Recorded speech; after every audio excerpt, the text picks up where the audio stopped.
25শে December বড়দিন, বিশ্বজুড়ে উৎসবের আমেজ, উপহার আর আলোর ঝলকানি। কিন্তু ঠিক তার পরের দিন 26শে ডিসেম্বর যখন উৎসবের রেশ কাটেনি, তখনই অস্ট্রেলিয়ার মেলবোর্নে শুরু হয় এক অন্যরকম মহাযুদ্ধ। না, এটা কোনো বক্সিং রিংয়ের লড়াই নয়, এটা হলো ক্রিকেটের সবচেয়ে বড় ঐতিহ্য, the iconic boxing day test. কিন্তু এর নাম কেন বক্সিং ডে? আর কেনই বা এই বিশেষ দিনে ক্রিকেটের মহারণ শুরু হয়? চলুন আজকের ভিডিওতে সেই রহস্য উদ্ঘাটন করি।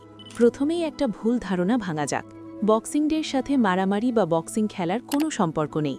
এই নামের ইতিহাস লুকিয়ে আছে কয়েকশো বছর আগের ব্রিটেনে। প্রাচীনকালে বড়দিনের পরের দিন অর্থাৎ 26শে ডিসেম্বর চার্চের দানির বাক্স বা আর্মস বক্স খোলা হতো এবং গরিবদের মধ্যে দান করা হতো। আবার অনেকে বলেন ভিক্টোরিয়ান যুগে বড়দিনের দিন ধনী প্রভুরা তাদের কাজের লোকদের ছুটি দিতেন না, তাই পরের দিন অর্থাৎ 26শে ডিসেম্বর কাজের লোকদের ছুটি দেওয়া হতো এবং তাদের হাতে উপহারের বাক্স বা ক্রিসমাস বক্স তুলে দেওয়া হতো।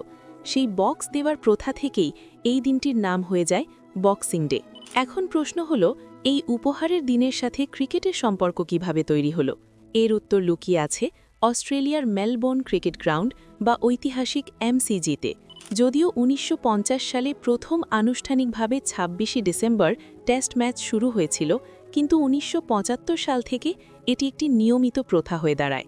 ভাবুন তো একবার, ছুটির মেজাজে থাকা প্রায় 90,000 থেকে 1 লক্ষ দর্শক গ্যালারিতে উপস্থিত। তাদের গর্জন যখন স্টেডিয়াম কাঁপিয়ে তোলে, তখন খেলোয়াড়দের ওপর যে কী পরিমাণ চাপ থাকে তা ভাষায় প্রকাশ করা কঠিন। পৃথিবীর আর কোনো ক্রিকেট ম্যাচে প্রথম দিনে এত দর্শক সমাগম হয় না, যা কেবল এই বক্সিং ডে টেস্টেই সম্ভব। এই মাঠেই শেন ওয়ান তার 700তম উইকেট নিয়েছিলেন। এই মাঠেই ঘটেছে ক্রিকেটের অসংখ্য নাটকীয় ঘটনা। তাই 26শে ডিসেম্বর শুধু একটি তারিখ নয়, এটি ক্রিকেট বিশ্বের কাছে এক আবেগের নাম, এক ঐতিহ্যের নাম।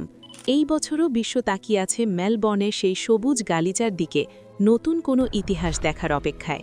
আপনার মতে বক্সিং ডে টেস্টের সেরা মুহূর্ত কোনটি? কমেন্ট করে অবশ্যই জানান। ভিডিওটি ভালো লাগলে লাইক দিন এবং এমন আরও অজানা ক্রিকেট ইতিহাসের জন্য আমাদের চ্যানেলটি সাবস্ক্রাইব করুন। দেখা হচ্ছে পরের ভিডিওতে।